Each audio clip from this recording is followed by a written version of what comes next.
Today on Living History, we're going to explore the Lane Hotel and get a first-hand account of growing up in the palace of the Ozarks.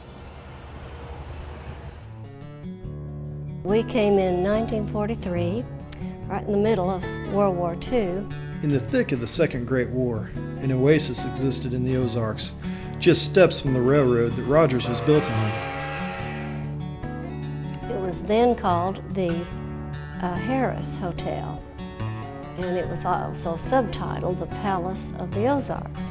Kay Sanford was 3 when her dad, Forrest Calvin, landed a gig managing the hotel, and Sanford was ecstatic. And he said, "We're going to live at this wonderful hotel." He said, "It's called the Palace of the Ozarks." And being 3, I asked if I would be a princess, because princesses lived in palaces. Well, it turned out I actually lived like a princess. The maids came in every morning and they made our beds, they dusted, they vacuumed. It was absolutely wonderful. We'd go up to the orchard room, which was first-class restaurant. And my dinner every night was filet mignon, rare, French fries, and a tall glass of milk. The Lane Hotel stuck out along the skyline of the growing town and was the social beacon in the region. It's very important, like it is today, to know the right people. And the hotel was where you met the right people. It's where they were. The bankers and the lawyers and the eye doctors and the what's it. So I had to learn very early how to act in a restaurant. You never went in the restaurant unless you had on a suit and tie. The ladies all had on hose and heels and business clothes. But Sanford says there were always places to still be a kid. She lived in a castle after all.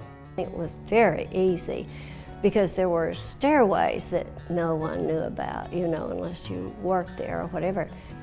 For 15 years, Sanford lived in the hotel. Over time, business started to decline, and Kay's father went to manage other big hotels, the Duncan in Oklahoma, the Seville in Harrison, but finally called it quits. His friends in Rogers called him back home. I think they said, you know, "Forrest, come on back. We'll find something for you." This was always their home, and they had made some very good friends. Kay's father managed a new motel in Rogers and eventually returned to the Lane Hotel, this time as a resident.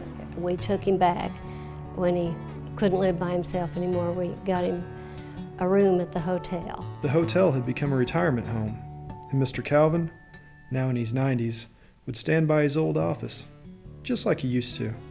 And he loved it. I thought this may be too hard for him, but it was perfect. Daddy used to stand by his office, the glassed-in part, the big front desk, and he would just stand and you know, things would hum along. He was 95 years old. Kay's father passed away, and the retirement home closed down, and the hotel sat empty, leaving Sanford with just memories. I have driven by, walked by, and thought I could go up the stairs, you know, and find my dad up there. It was hard. But today, the hotel is being restored to its former glory, and Sanford says she can't wait to revisit the palace she grew up in. I was so scared it was going to be torn down. It's just a miracle it's there and it's restored, and my mom and dad would be thrilled.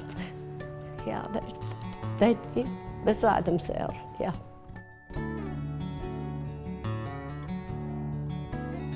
The Rogers Historical Museum is growing, and we need your help. Visit rogershistoricalmuseum.org to learn more. For Living History, I'm John Burrows.